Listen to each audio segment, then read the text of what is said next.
Welcome, everybody, into a new edition of Spits and Suds off-season as the regular season nears. Amazing. Just about 70 days away. I'm Gavin Spittle of 105.3 The Fan, and I'm joined by EP Rinkside, Shap Shots, D Magazine, and his book, which is out, called We Win Here, which talks about the Texas Stars and the Dallas Stars. It's Sean Shapiro enjoying the summer. How are you, Sean? I'm pretty good. It's I'm gonna go some of the few weeks in August where I actually get to watch live hockey. Actually, Nice. We're going this week down in there's been the World Junior Summer Showcase this week has been taking place here in Plymouth, Michigan, and the been watching some USA versus Finland, USA versus Sweden. It's been actually a chance to watch some live hockey in August, so it's a nice kind of whetting the appetite, but not too far into the weeds yet. So Sean Shapiro's garment when he goes close to a rink during the summer, walk in with shorts, or walk in with pants and carry a jacket? So I made the mistake. So day one of the showcase, I made the mistake of I had taken my I have like a sweatshirt / cardigan type thing, whatever you want to call it. Like it's a sweatshirt. But it's a slightly nicer sweatshirt that I typically keep in the car for when I go to the rink or go to practice or whatever. It's just something that's like, all right, don't need this until I go into an ice rink. And I had made the mistake of cleaning the car a couple weeks earlier.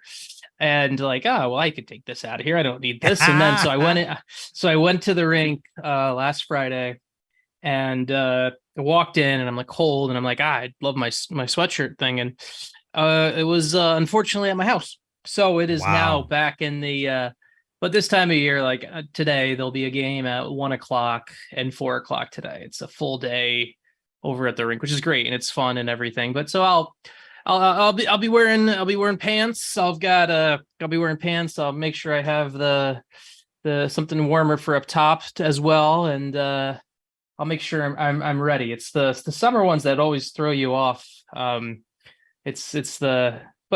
you know what? It's one of those things you get used to. I think you get used to the adjustment more so when you cover hockey in Texas, because like people who when you cover hockey in the northern United States and in Canada, everything, a lot of the times for most of the year, your temperature is the same inside and outside. You're just like, okay, whatever is working outside is going to work inside.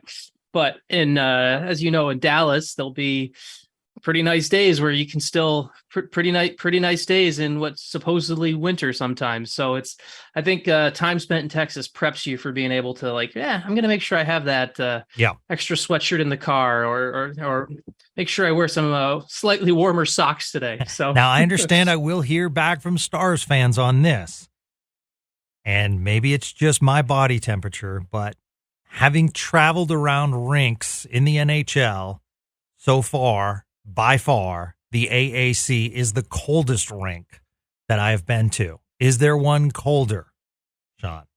That's a good question. And I've been to Tampa, I've been to Florida, and for those that want, I don't think it affects the ice surface, any different. Vegas was a great temperature. I mean, but for some reason, and maybe it's because where I sit is, below a blower, but I mean, I bundle up when I go to the AAC. Yeah, Dallas it's AAC is pretty cold. It is. And thank you for saying that, because I was questioning my manhood. Yeah, no, it's funny. Like, the way you can tell a rink is cold, actually, for me, I don't know how everyone else can, but for me, it's not as much like in my, I tend to it's not as much where my upper body will feel cold and stuff like that, where I can, like, for me, the almost like the external thermometer for my body feeling cold is actually my fingernails.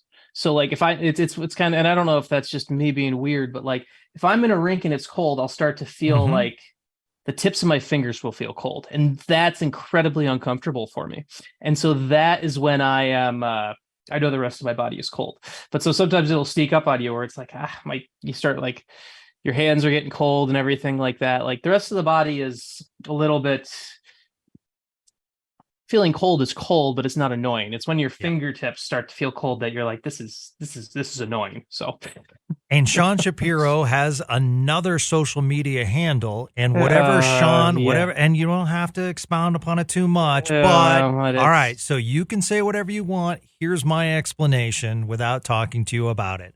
Spits and Suds has become so large that Sean needed another social media account because of all the feedback he's been receiving about this fine hockey program.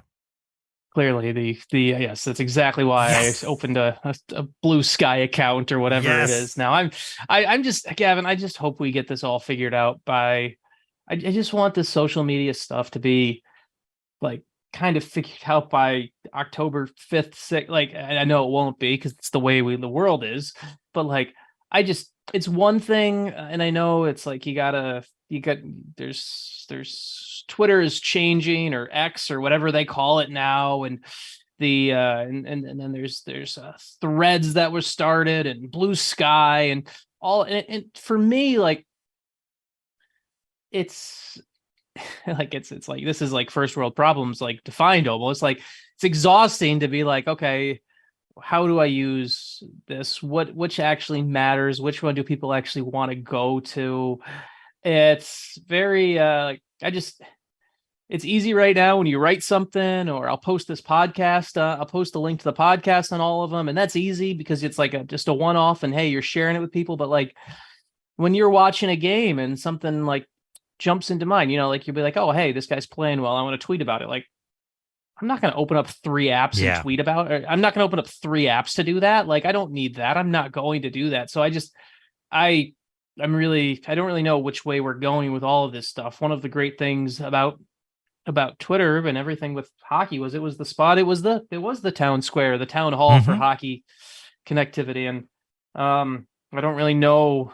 It's a way more nuanced conversation that other people can figure out. It's just, I guess it's the type of thing where when this stuff opens up, and in my business and my field of, it's good to have your own name as to basically squat on your own name in case you need it, I guess. So.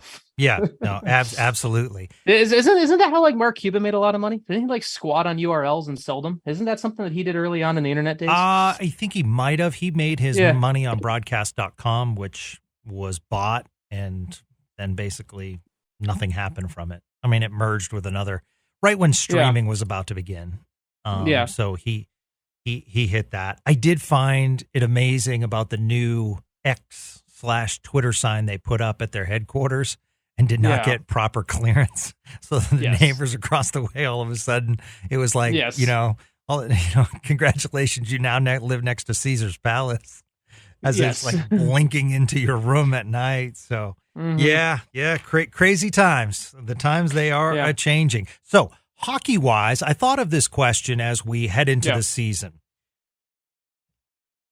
I'll give you my 3 stars, and I'd like to hear yours. As far as, in order, Dallas Stars that this upcoming season cannot be lost for a good amount of time because this team needs them. Just in order, right? Yes. Basically 1 through 3. Yes. Okay. And you want mine first, so you can. Yeah, sure. You go first. Okay. That works. My first is Miro Heiskanen, because we've seen a track record when Miro's out. Ice time is, his time on ice is amazing, and the defense core just isn't the same. And he's their quarterback. And when the quarterback goes down, you can put replacements in, but it's just not the same. My second is Jake Ottinger, because of the way this team is aligned. Scott Wedgwood has shown, unfortunately, that, he can be injury prone. And we lost Wedgwood for a large part of last season, which put a lot of pressure on Ottinger. And I feel as though he's an elite goalie in the NHL. And when you lose a goalie like that, tough to replace, especially when you don't have a marquee backup. The third I have is Jason Robertson, because I feel as though when he was out, the offense struggled. And, I just feel as though he's a key cog in many ways as part of the offense. And obviously the numbers go away. But I also, the offensive production, but he does a lot of other things, and he's improving on his defensive side as far as a forward. So for that. And obviously, he's a good room guy. So those are my top three: Heiskanen, Ottinger, Robertson. Yeah, I mean, to me, it's number one is Miro Heiskanen, and there's not even a debate for number one. To me, that is, he's the best player on the team. He's the Stars' best player. He is the best player in a position where there are depth deficiencies. And the injury in the Seattle game back in the spring was when he left the game. We saw everyone else kind of who hadn't accepted how valuable he is kind of maybe saw firsthand. And I don't think, I still think he's, often we talk about like these underrated lists and everything like that come out. And I truly think Miro Heiskanen is underrated even by Stars fans because of the nature of the position he plays. It's the natural, there's so many perfect things about Miro Heiskanen's game that you have just taken, that are foundations for this team. So removing Miro Heiskanen is removing the foundation of the Stars. Nothing can survive the removal of its foundation. That's Miro Heiskanen. For number two, I agree with you on your list is pretty good. I mean, number two is how as the Stars are constructed, it's Jake Oettinger because, I think Scott Wedgwood is a fine backup. We've talked about the injury history and we've talked about the goalie depth. We've talked quite a bit about that actually. To me, with the construction of the Stars and how they've gone all in on Jake Oettinger, you have to, you can't not, not having him around would be a big issue. The third one, which is I mean, Jason Robertson's a fine answer, and I don't disagree with you. The third one is interesting because this is a bit of a testament to the Stars' depth. I don't think there's and this is I truly believe this actually. I don't think there's an injury. If you were to unfortunately have an injury that took a player out for the entire year in Dallas, I think if you randomly ran through roulette wheel and it was on any forward, I don't think any forward would cause you to losing any forward would cause you to miss the playoffs. And I'm not saying, and this is a testament to the depth of the roster. Would it suck if Jason Robertson was lost? Yes. Would it suck if Joe Pavelski was lost? Yes. Would it suck if Roope Hintz was lost? Those are kind of that anyone from that top line, but we saw how Roope Hintz can thrive when Joe Pavelski's hurt.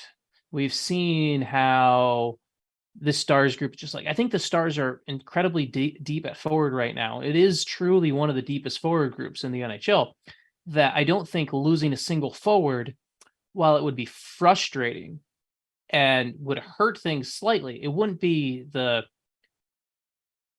rock the foundation of the team. Losing Miro Heiskanen and losing Jake Oettinger would rock the foundation of the team. And the Stars don't have anyone else in that conversation that would rock the foundation of the team. So it's a huge gap between 1 and 2, and then a huge gap, and then even bigger gap between 2 and 3 for me. I'm going to go with, just to be debative, because we're supposed to do that. Like, I think Robertson's really good. I don't have any issue with Robertson there, but I'm going to go with Hintz just for the element of the number one center is in what he does in the elements of every other part of the game and everything like that. I think he unlocks a lot for Jason Robertson. And so I'm going to go with Roope Hintz as my number 3. But to be clear, as you've all heard in my thought process, I easily could have gone with Robertson at number 3 and talked myself into it if I had gone first. But for the sake of some debate on the podcast, I'll go with Hintz at 3. Okay, that's very fair. I don't know. I mean, Hintz at 3 is the right answer. Robertson at 3 is the right answer too. So, and it's good to have those kinds of answers. Yeah, and I think there's the other key question on this too is there's the talk of, like, we're talking about the here and now and within this season, right? Like, if we're talking long-term projection and all of that stuff, right? Like Hintz is signed through 2031. Robertson's only signed through 2026. While I think Robertson will continue to be what Jason Robertson is, I have a little bit more track record of Rope Hintz showing me what he is. Just a little bit. Like nothing, just Jason Robertson, one of the best Americans in the world right now. That's great. Yep. Rope Hintz has a couple of years more track record and a longer contract. And so maybe there's a little bit of that comes into play when you think about this, but I think it's splitting things down the middle. And at the end of the day, it goes to the testament here to this is a really deep team. The forward group is really deep. And it's great, but it's got two important pillars on the back end on the blue line and Miro Heiskanen in goal and Jake Ottinger that you simply cannot lose for any thoughts of success. The other question I thought of the other day, and this is what I love about my brain in off season. I just think of these random things and I'm like, boy, I have a podcast where I could talk about this now with Sean Shapiro. So Joe Pavelski and the playoff run that he had, if this streak continues, I know that we had talked about like borderline Hall of Fame. I think Joe Pavelski goes in the Hall of Fame. If he can, continues doing what he's doing, posts another good year. So let's just say it happens. Is there any thought that the Stars wouldn't hang that banner with Joe Pavelski on it after the years that he's put in here in Dallas, as well as what he's done for the room, what he did for Wyatt Johnston, and the amazing playoff ability of Joe Pavelski? That's a good question. I mean, he'll be entering year 5 with Dallas, but I mean, is 20 retired? And Ryan Suter's wearing 20 right now. So if Ed Belfour's number is not retired, if 20 is not retired, and I'm not saying it's just, I'm using that as my baseline. Sean. I agree. I agree with you. That was my follow up. Yeah. Like retired numbers are always interesting because it's time spent somewhere and different things like it. And to me, I don't think, because so if we go back to the let's assume, so you have the Stars retired numbers, right? You have, if we want to go through this exercise real quick here, well, we'll do it. Like you have Neil Broughton, which was definitely Neil Broughton, a number 7, retired for, he really defined he really defined hockey in Minnesota in many ways. I think I actually put the line in my first book, 100 Things Stars Fans Should Know and Do Before They Die. I think there was the line, I had the line somewhere in there about like, if the Stars had stayed in Minnesota, Neil Broughton would have been even more of a hero here because he would have been for the franchise, not here, but for the franchise, because it was this, you call it the state of hockey. It was the state of Broughton too. I mean, he had like 98 points one season as a rookie and everything. So, he's Bill kind Goldsworthy, of sorry, I just wanted to jump in there kind of people forget how important Neil Broughton has and always will be to USA hockey. I mean, I know we have a lot of young guys now coming from the USA, and some of the biggest stars in the NHL are from the USA. And we're going to talk about Modano in a little bit with another subject. But, what he did for USA hockey as far as being on the 80 Olympic team and then having a successful, when you look at that 80 Olympic team and you look at the success rate as far as guys in the NHL, Neil Broughton's at the top of the list. So, that and what he did for hockey in Minnesota. So, so his number should be retired. I mean, Bill Goldsworthy. Bill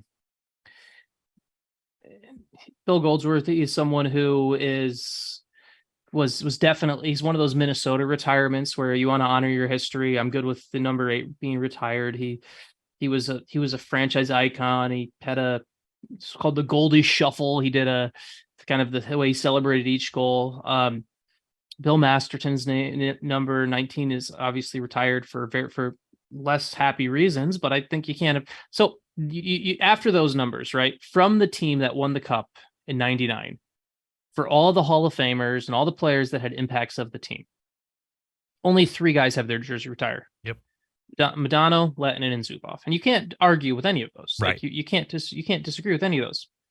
But hypothetical world where, and we're having a great time on Spits and Suds all season, and 10 months from now, the Stars win the Stanley Cup, and they get that Stanley Cup where it's that final piece where you've got guys from this era who have the cup on their resume and everything like that. Of the players on the roster who, let me throw that back to you real quick. Considering the 99 team with all the Hall of Famers only has 3 retired numbers. Mm-hmm. Stars win the cup in 2024. You get to pick 3 numbers to retire from that roster. Which 3 do you pick? And I don't know how the rest. I don't know how the rest of their career goes, or yeah, you don't know how the rest of their career is going to go. But you have, just like you don't. But it's the obviously you don't know right now, and so it's not a fair question. But that's kind of, questions aren't always fair. Yeah. Like if you were to say like, okay, well, I'm going to rank the 3 guys most likely to have their number retired from this roster. Okay. Stars are celebrating, hoisting the cup, or passing. Mm-hmm. They're passing it around. Mm-hmm. Got it. Pavelski, Benn, Heiskanen. See, I don't agree on Pavelski. I think Pavelski obviously is going to be Benn and Heiskanen, no doubt. But I think even with the time spent and everything like that, to me, it feels like Pavelski's going to kind of fall into that at Belfour area, where he's going to be obviously such a huge part of the franchise. He'll be in the team Hall of Fame, but it'll be we're not gonna retire 16 because we can't retire every number. Now, whether that's right or wrong, I don't know. But I also, because not knowing obviously how careers are gonna play out and how things go and everything like that, if Jason Robertson goes off and has the numbers that we saw last year throughout his a long career in Dallas, all of a sudden you're looking at, well, no one can ever wear 21 again. Right. So I just think the bar is so incredibly high. And I think I think the Stars have done a good job of keeping the bar high, but as long as it's also hard to say you can retire number 16 and not retire 91. Yeah. No matter what you think about Tyler Seguin's career and everything like that, like it's hard to be like, oh, well, I'm going to retire Joe Pavelski's number and then not have the Tyler Seguin conversation. And agreed. I don't think Tyler Seguin's number should be retired. Yeah. I think Tyler Seguin's been a fine player. And I think on the Dallas roster right now, the only 2 players in my mind where I would put my stamp on retiring their number if they were to never play another game for Dallas would be 14 and 4. Those are the only 2 right now for me. Yeah. That I would be like, okay, I'm going to retire their number. I guess it's a tough question too, because we don't actually know what the bar is. Because it's never been laid out, and most teams wouldn't lay it out. But I don't know why Belfour wouldn't be up there, because they don't win the Stanley Cup without Belfour. Well, I mean, Ed Belfour was, how many years was it total in Dallas, right? It was obviously great. But it was only 1, 2, 3, 4. I mean, it was 5 seasons in Dallas. So right now, if you look at his time in Dallas is similar time wise to his time to Pavelski's time, both signed in their 30s. So I think Belfour is actually a pretty good comp for Pavelski, and the fact 20 is not retired tells me 16 won't be retired. And I don't think that's a bad thing, because I think when you're retiring numbers and actually retiring them, remember, this is not like a Ring of Honor thing that they do in the NFL. I think it's okay to be choosy. It's okay to be selective. I do think there's the space where You honor your history with the Hall of Fame so things don't get forgotten. And I think you be a little bit more naturally choosy with how that number gets used in the future. Like, to me, there should kind of be an unwritten rule in Dallas, Gavin, that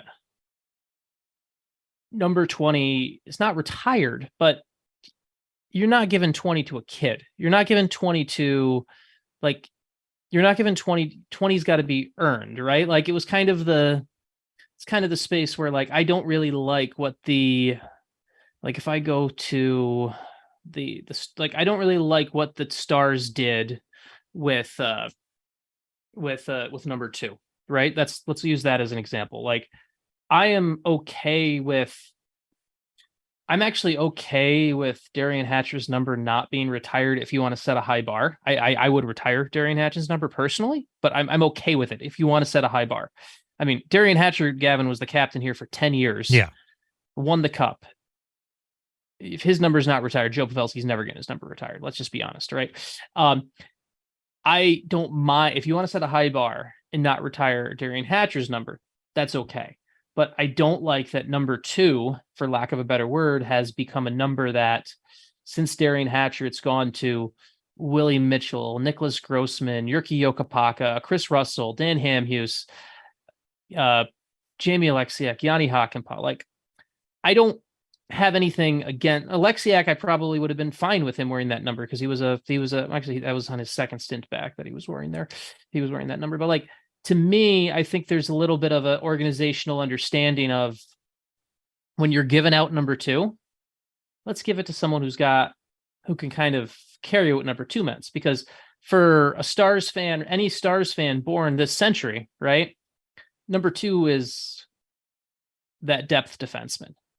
You remember watching the Stars in the 90s, early 2000s, Gavin. What did number 2 mean? Number 2 was tough. Number 2 was, it meant something. Yeah. Like, and I think the Stars have done that in some places where it worked well, where it's like, I think they did. Now I know Mike McKenna wore it for a little bit when he was in Dallas, but, like, Marty Turco's number 35, right? 35 meant someone who was a goalie that kind of meant something to the team, right? And no one wore, Turco retired in 2010. 35 wasn't worn again until 2018, and then Hudobin had it from 2019 and 2022. I think that's a fair pass off of that number, where it wasn't given to someone called up from the minors. It wasn't just passed out. It was kind of, the reverence was kept there, where you could be you and I could sit in the stands and have that historical conversation of, like, hey, there's 35. It's cool to see 35 again, because the guy who's wearing it is worthy of wearing 35. I know this sounds very gatekeeping, and I realize that, but I think, to me, it's more of a historical look at it, where it would feel weird, right?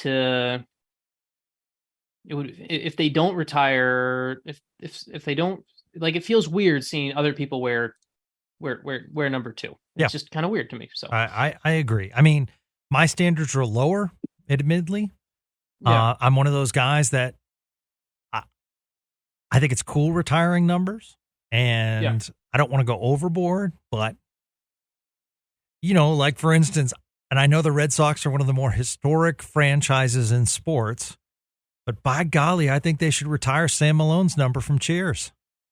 I know that sounds crazy, but I mean, that, like, meant so much to Red Sox fandom, you know, or at least do something special. And so I do give credit to Brad Alberts, because I think the Ring of Honor is a very, very nice gesture, and I think it can celebrate those from the past. So I give him a lot of credit, and you guys can give me crap about the Sam Malone thing. I completely understand. Okay, so as we tape this, it is the exact day, the 30th anniversary of one of the more unique situations where Robin Ventura and Nolan Ryan, and Robin Ventura went to the mound, and Texas folklore was born, in that probably goes down as one of the more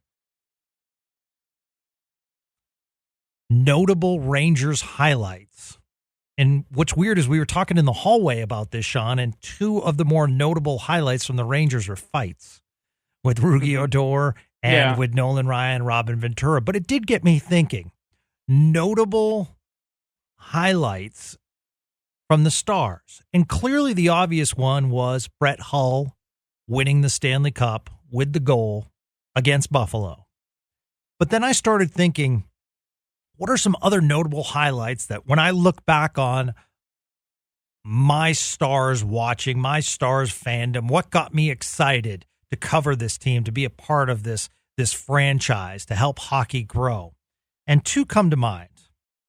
Jamie Benn winning the scoring title with that amazing effort in the final game of the season where everyone was on their feet and it was going crazy. Everyone in the building knew what was going on.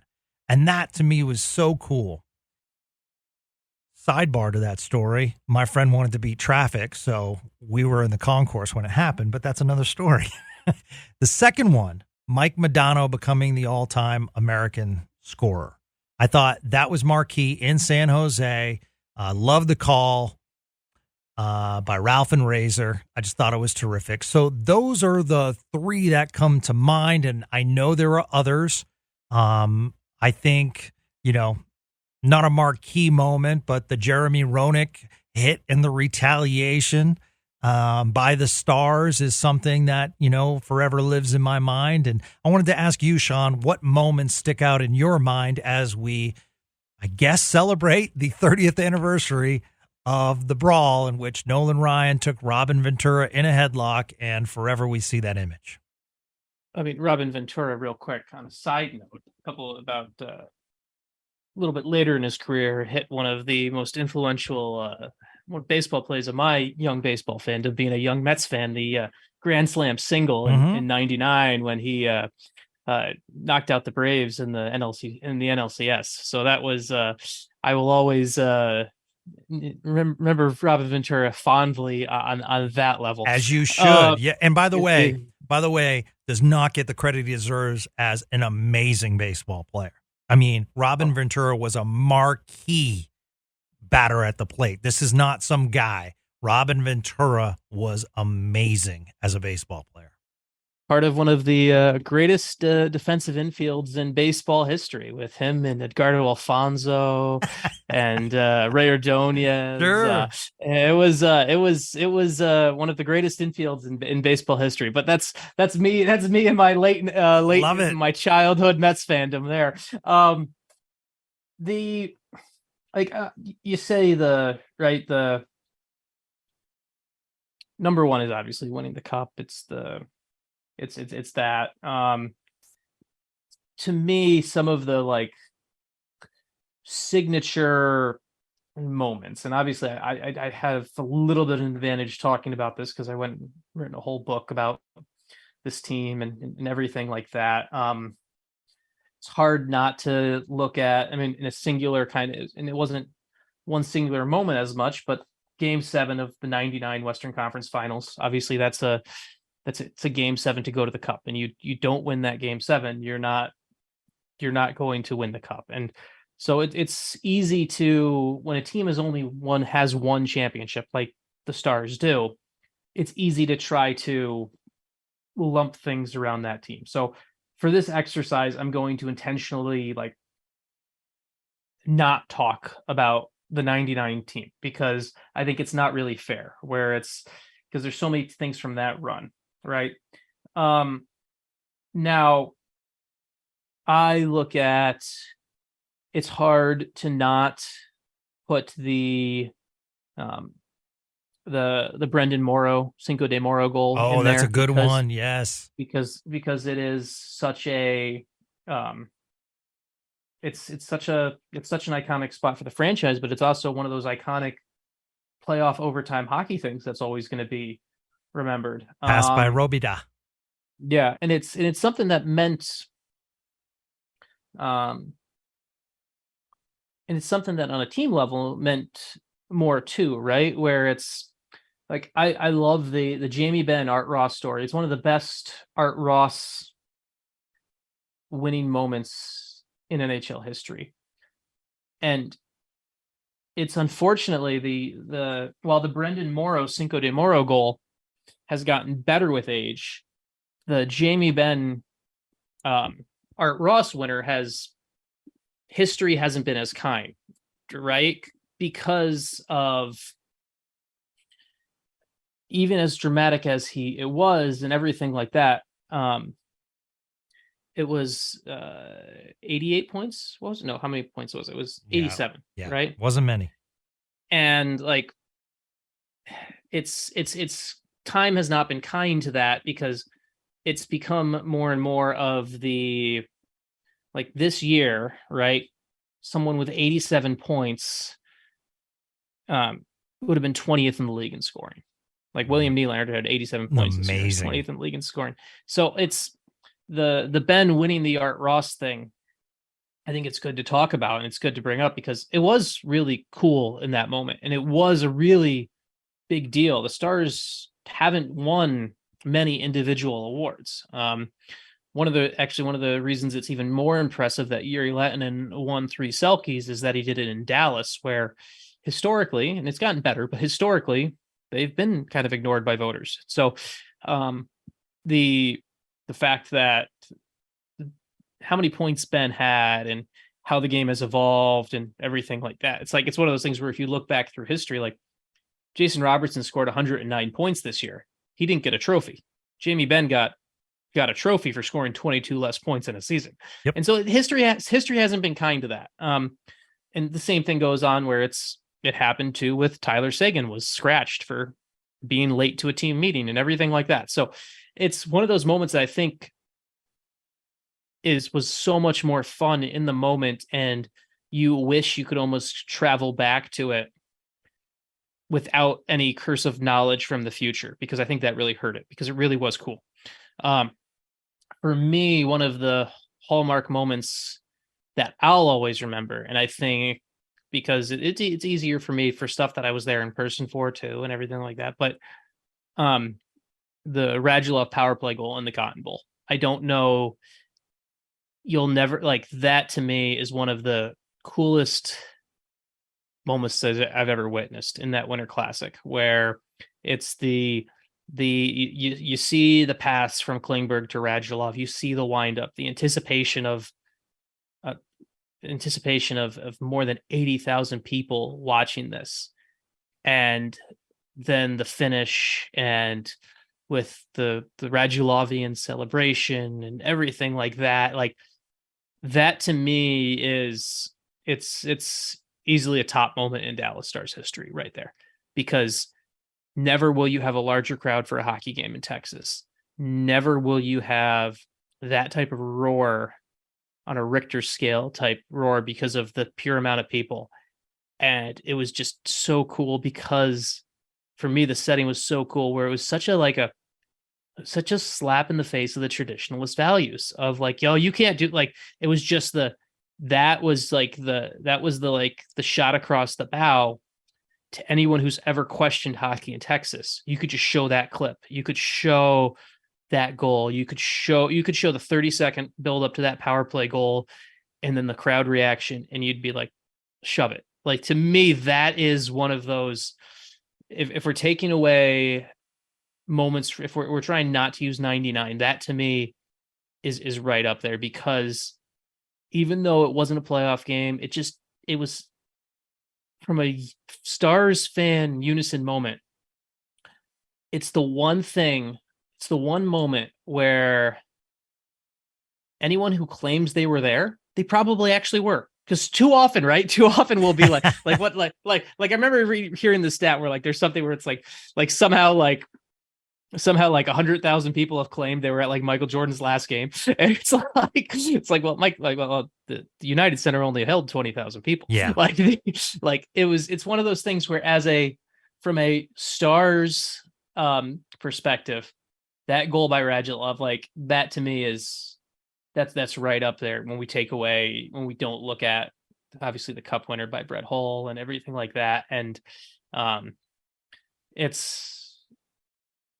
think that is that one to me, I think, might even be a strong number 2 if we commit to taking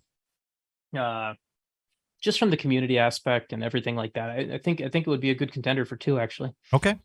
Those are good. And this week on Shap Shots, Sean posted an interesting article.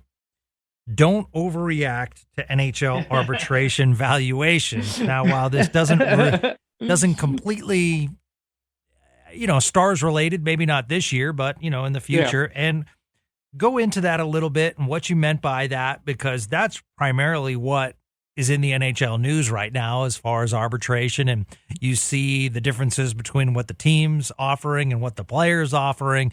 And it certainly isn't $50,000 apart. I mean, it is usually vastly apart. So explain arbitration to those that, are the new hockey fan or the hockey fan that says, I don't understand why, how do they come to an agreement? Why are they so far apart?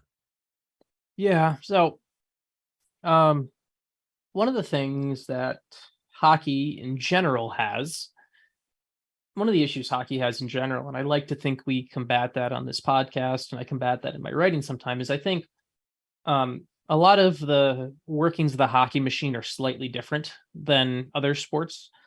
And so people think we can just apply other sport things to hockey too often.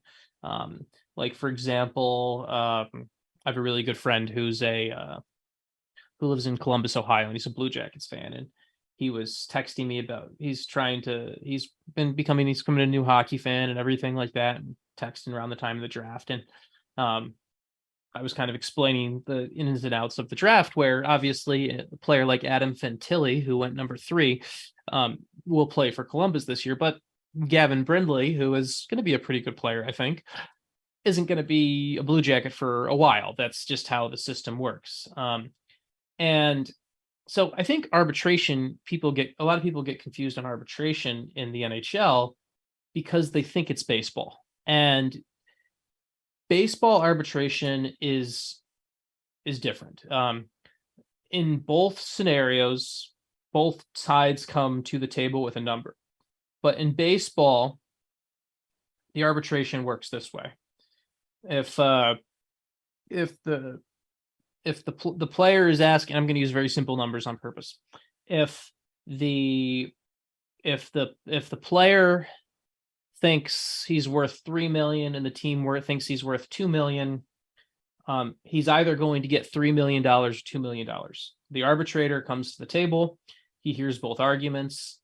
He then picks. It's like, okay, well, this argument, the player's argument was better, so I'm picking the player's salary. And so when baseball arbitration values come out, the player will be getting one of those two values. There's no in between. Hockey arbitration is more like mediation. And I think if we use the word mediation, it would actually people would be less freaking out about it. It's basically like it's like you're going to buy a house or a car or something like that, and you're negotiating, where you've had some negotiations, and now it's got to a point where you need a middleman to help you figure out the true value and everything like that. And that middle mediator can give any value he or she chooses. They could give any value that he or she chooses. Now, they're always 99% of the time, they split it right down the middle. But the Ducks and Troy Terry, for example, and this is the case that really propped this all up. The Ducks and Troy Terry submitted their valuations for arbitration. Troy Terry at $8 million, the Ducks said $4.5 million. That's obviously a pretty big gap between the two of them. Troy Terry knew he was never going to get $8 million. The Ducks knew they were never going to pay $4.5 million. Those aren't good faith offers. Those are, well, I got to tank this guy's value as much as possible from the team side. So that's where the arbitrator starts. Just like if you go into negotiation for any contract and you ask for $100, to use very simple numbers, but if you want $100, you're not going to come to the table asking for $100. You're going to say, hey, I want 120. And then you're going to have that wiggle room to get yourself there. And let me just stop you there for 1 second, Sean, because I think this is very relatable, what you just said, to guys like you, myself, people listening out there. How much does the player get involved in that? Does he, like Troy Terry, does he hear actually what the Duck, or is that the agent's job to kind of mask it? Because I know in the past, it can cause a lot of bad friction between player and team. And just like real life, we go in, we ask for a number, they said not going to happen, and all of a sudden the friction's there.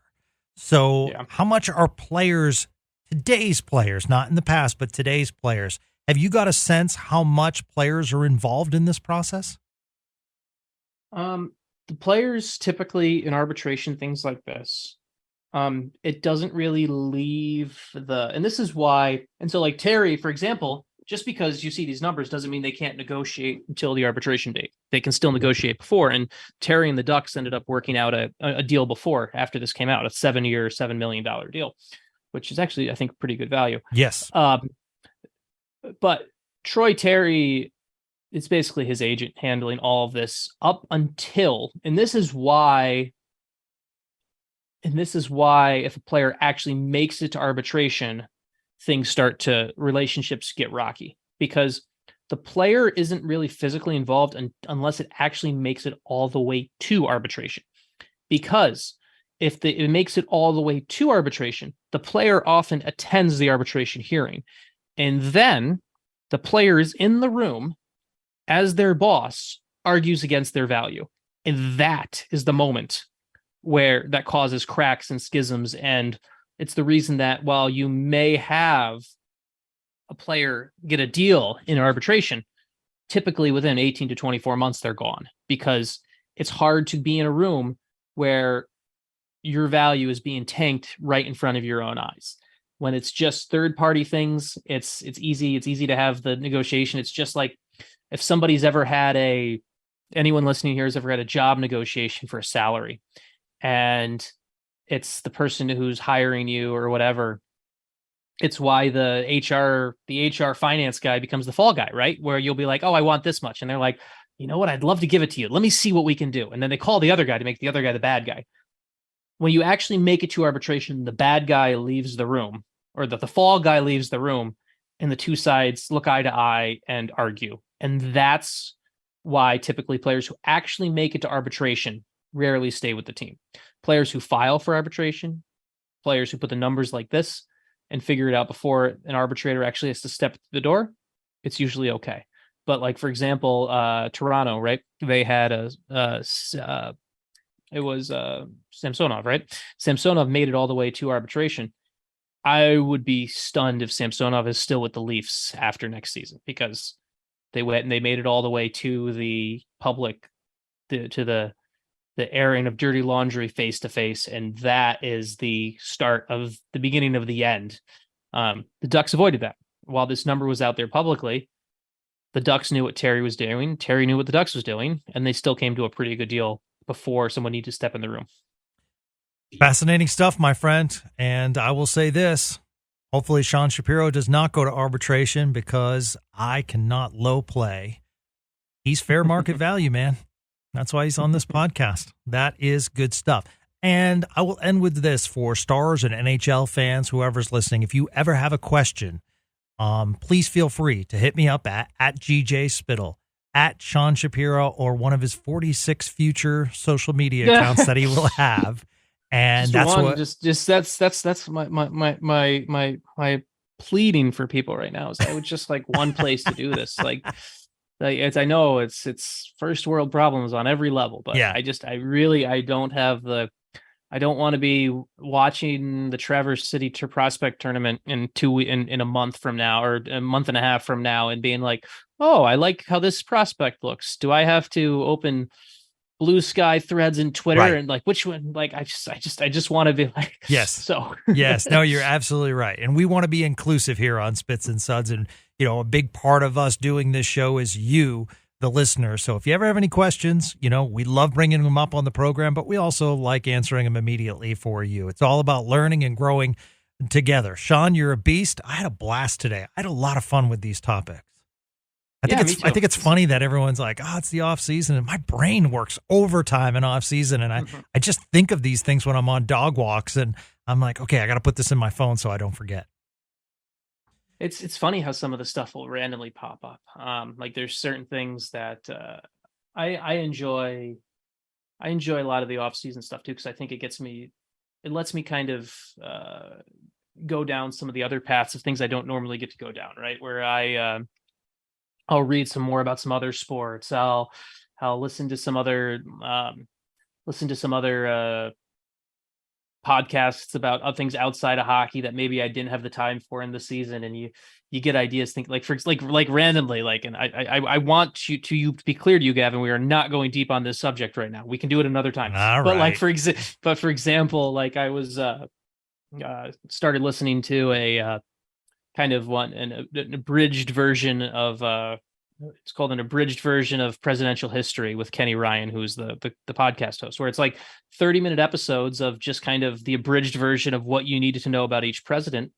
And it talks about their different leadership styles and stuff like that. And it's really interesting. And you're like, oh, and you start to think, like, you make a note of like, oh, it's talking about leadership styles. I wonder how that could apply to NHL captains. And you start to like think about stuff like that randomly that you kind of by being outside of the season that maybe applies to it. So I'm not comparing presidential leadership styles to captains right now. That is not something we are going to do. We are going to continue our exit of the show because it's Friday, and I'm going to it's Friday, and I'm going to go watch some more hockey at the World Junior Summer Showcase in an hour here. And you know what's great is that, Sean, you've been able to, you're absolutely right. You know, I mean, something that is tough to do in print that you've been able to do is open up here and, you know, talk a little bit about your family and watch the game with your kids and stuff like that, talking about your favorite lager, you know, things like that. So, I mean, I like showing that side of, Sean Shapiro, and I'm kind of the open book guy. And, I just throw out sometimes the stupidest questions, or the Sam Malone should have his number retired in Boston. And,